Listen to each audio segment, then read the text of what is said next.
This is a Look Forward interview from S&P Global. My name is Nathan Hunt. I'm joined today by Paul Gruenwald, S&P Global's chief economist. We're going to be discussing a recent article Paul wrote for our Look Forward report entitled The End of Lower for Longer, a Post-COVID Silver Lining. So let's dive in.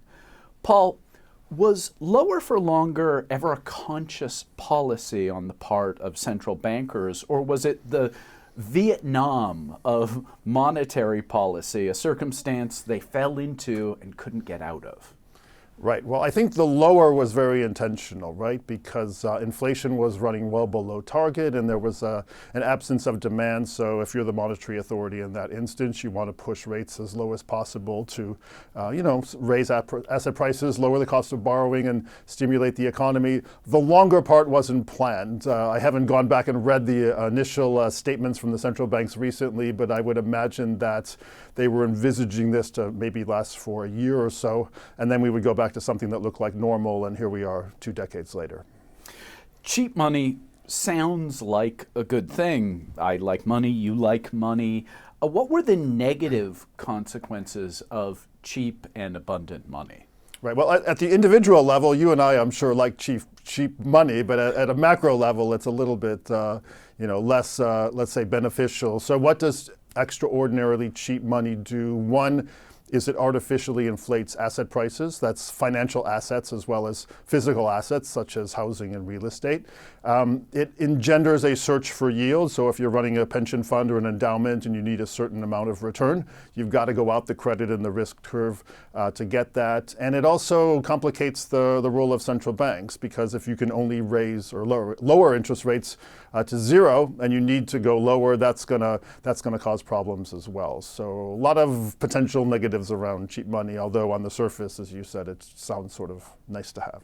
Let's talk about inflated asset prices. How much of the current decline in equities, we're in a bit of a bear market, you could say, how much of that is due to overvalued assets from the cheap money era, and how much of it is just due to cyclical cooling of technology stocks? Well, that's the big question, right? Because, the interest rate is the rate at which you discount future revenue flows and other flows. So if you've got a low discount rate, as we just discussed, that tends to raise asset prices and vice versa.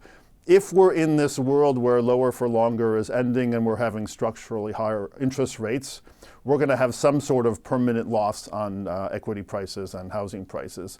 The exact split between how much of this was the current cycle versus how much of this is fundamental is kind of beyond my pay grade, but I would say if we're in a world where rates are going to be more normal, let's say the Fed funds rate is 3 to 4 rather than below 2 or even 0, that's going to push down asset prices, and that's a structural thing. So even if we get a recovery later this year into next year, which is what we're forecasting, we ain't going back to these elevated asset prices that were based on very low interest rates.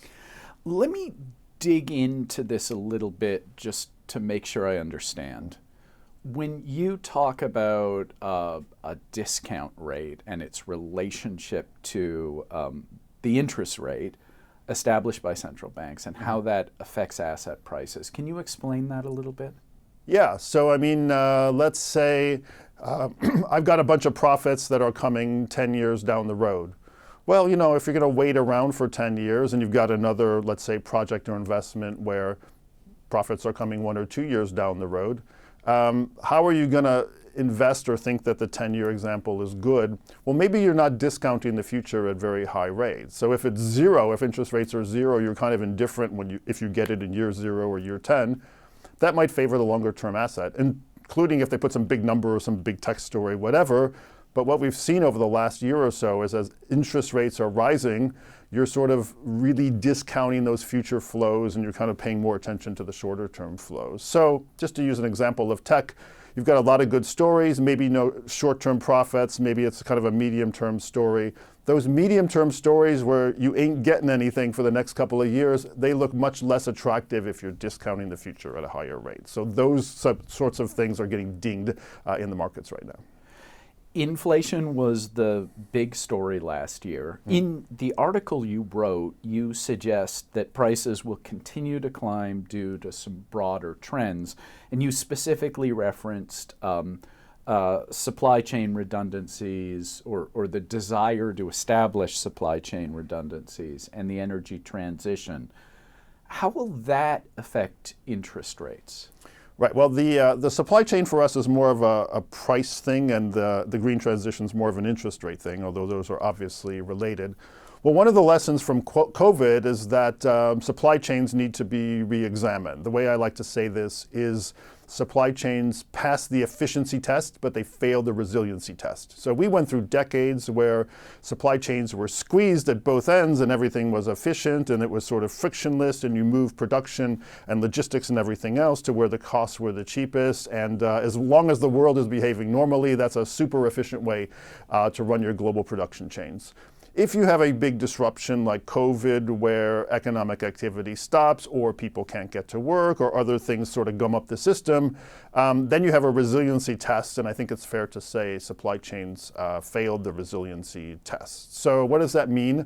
We're going to have shorter supply chains. We're going to have more redundancies. We're going to hold more inventories. And then you put the geopolitical overlay on top of that. Certain types of things, let's say high-end chips, we may not want them produced in countries that are not always friendly to us. So all of this is going to make it more expensive to produce things, store things, and move things around. So it's going to kind of lift the cost structure, and that's going to be with us for a while. So that's kind of an argument that this deflationary impulse from globalization and these supply chains is coming to an end.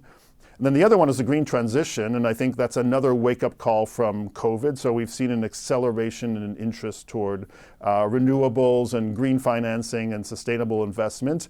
If you think of the interest rate as the variable that equilibrates saving and investment, and all of a sudden we've got more investment needs, that will tend to push interest rates up. So we've got one force, supply chains, pushing costs up, and the other force, green transition, pushing interest rates up. And those two together, we think, spell the end of lower for longer.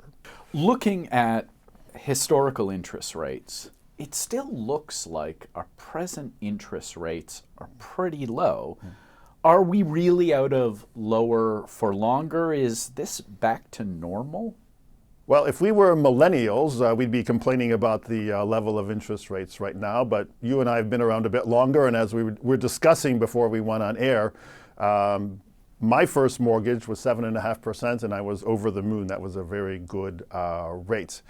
If this thesis of the end of lower for longer is true, we are not going back to where we were before. The Fed funds neutral rate could be 3 to 4.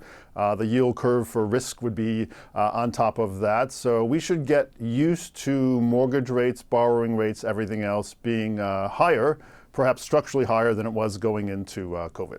And that's what the end of lower for longer means. Paul, while I have you here, I'd like to ask a bonus question, which you didn't necessarily cover in the lower for longer article. There's been a lot of talk, a lot of debate about whether or not the current Fed target of 2% inflation is realistic or even good given the broader macro trends. What do you think is going to be Fed policy going forward on inflation? I'm very old-fashioned about this. So for me, price stability, which is the actual mandate of central banks, not necessarily the inflation target itself. Price stability to me means that you don't think about inflation on a day-to-day basis. When you're going to the store, when you're thinking about your wage round or how much you're going to be trying to negotiate with the boss, it's just not an issue. So the way that central banks have codified that is to put a 2% target. That's the interpretation of stable prices. The argument now that we're hearing from some quarters is inflation peaked at 8, 9, 10% in the advanced economies. It's coming down. Do we really need to go all the way back down to 2? I mean, it might be easier to get it down to 3 or 4, and then we'll kind of call it quits and raise the inflation target, and that's kind of good enough. Well, there are two problems, in my view, with that argument. One is if you've got 3 or 4% inflation, I'm not sure that is price stability in the sense that you're not thinking about it anymore. I don't know what the magic threshold is, but to me, 3 to 4 is more than 2.